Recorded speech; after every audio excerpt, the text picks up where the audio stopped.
Dependency is known for being a bad thing. You need to be independent. But after all, we are all dependent on something, on someone. It's better to be a little bit dependent than to be at the very top. And that is what I'm going to explain to you in this very quick video today. So let's get right into. I have 5 points prepared for you to explain this topic. The first one is, it is a security measure. Why? If someone is dependent on you, you have something. So let's take, for example, your workplace. Your boss depends on you. Why?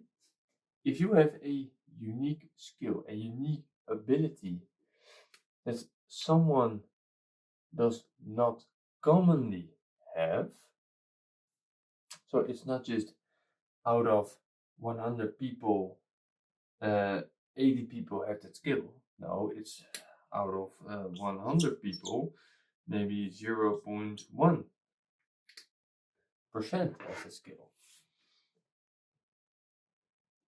So out of 100, 0.1. That is when you have a unique skill. You have a unique ability. So your boss needs you, therefore. Why? If he can't function properly without you, he needs you. So therefore, it is a security measure to you. They do not just say, oh, you're one of those common guys. We'll try it for 6 months, and after that, if it's not you, there's the doormat. Have a good life. So they do not fire you easily, but also, if they're so dependent on you, they're going to reward you to stay there. So what they're going to do is give you a raise. Start preparing you for promotions, giving you new opportunities in life. And that is why it is a security measure for yourself, that someone is dependent on you. Now, these can sound a little bit the same, which is true. It all comes down to the fact that someone needs you and you need someone. But it's also in relationships. In relationships, you depend on your happiness. You depend on that someone needs you to be happy, to survive. So let's take a standard marriage. Man, female. You depend on each other to be happy in the marriage. So therefore, you depend again on someone, but also that same person depends as much as you. That's actually the key lesson today. Depend as much or less on someone than someone does on you. So in that way, you create a security measure. What's going to happen? If they depend on you for their happiness, for your thinking, they're not replacing you as fast. They're not going to cheat out there as fast because they want you. That's why if you have the right person, you have hit a jackpot, my friend. You're just a millionaire in love. Now, as I said, the key lesson, it has to do with the third point. You have leverage / the upper hand. Why? If you depend more, I'm going to draw this out because this is going to be very important. So, if this is you, I just take a average another drawer, okay? Average person. And you depend more. This is really badly drawn.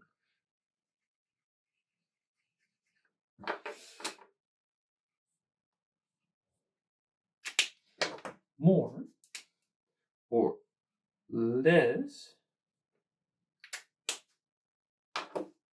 That's going to be the part. Why? So, this is you. You are always dependent on something. If you're dependent above 51 percentage, so 51 percentage, you do not have this third point. You have not the upper hand, you have not the leverage. If you're less than 49 or 49, you have the upper hand. Why? If someone depends on you more, specifically more, they will do more for you. They will chase after you. You can set better terms in promotions, getting some extra days off, getting some extra vacation days, because they depend on you more. And the greater this becomes, the more you can ask. That's why the key lesson is just 49 or lower. In that way, you're either equal or you have the upper hand. That's why we depend on our jobs, actually, which comes, we take a quick skip to my fifth point. Fourth point will come in a minute. Prevents betrayal. As said, we depend on something. We depend on a job, on an income source in order to survive in our standard world. We cannot say we survive. It can, but then we're in the middle of woods. So we depend on a job if we want to keep surviving in today's world. So we depend on that. So that prevents your employer from betrayal. Because if they give you favorable terms, you're not leaving if there's nothing better or it's a 50-50. Most of the time people say 50-50, I'm not going to do that. That is too much of a risk for me. We are so risk averse. We do not want any risk. In that way, it prevents betrayal for your employer. So that is why it prevents betrayal for you, but also for the one. And in your job, you're either at 50-50 dependency or you're at the upper end. So you have less dependency and they have more. In the relationship, it can be 50-50. Better be 50-50, because otherwise you have just a chasing dog on a leash walking after you. Now let's get into the fourth point. You are not a quick snack. If they depend on you, you will know it at this time of the video. They will not just say in 6 months, you man, there's the door, have a good life, good job, see you again on the other side.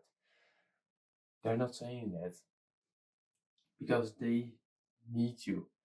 A partner won't leave you for that. I can repeat everything that I said, but you're not just used as a toy. That is the whole thing. But also there's a counterpart of this. And there isn't. although it's not wise to do it. Why it is not wise to look for its counterpart? And that has to do with my opening sentence.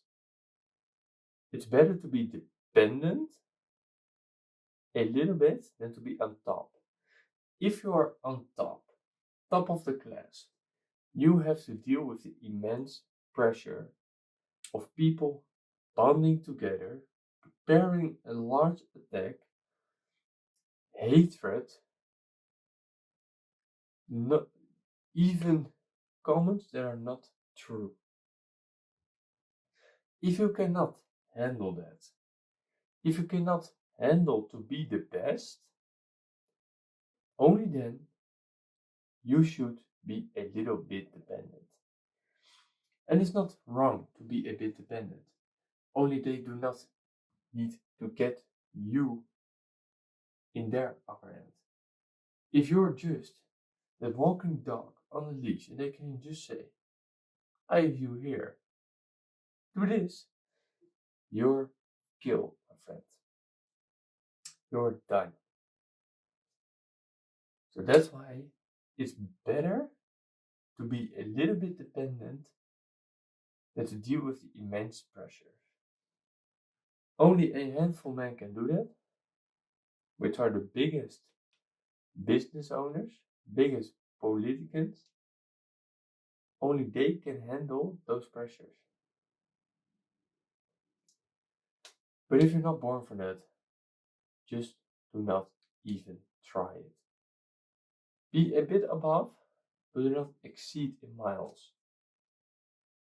That is what I wanted to teach you. It comes down to the same thing. Be just a bit dependent. So I hope this has brought you something to think about, even review it on your own life, how you can improve it. And if not, and you found it fun, always nice to have you here. So I hope you've enjoyed this. I hope you've learned from this. If not, there's nothing wrong with that. But I hope to see you in my next video.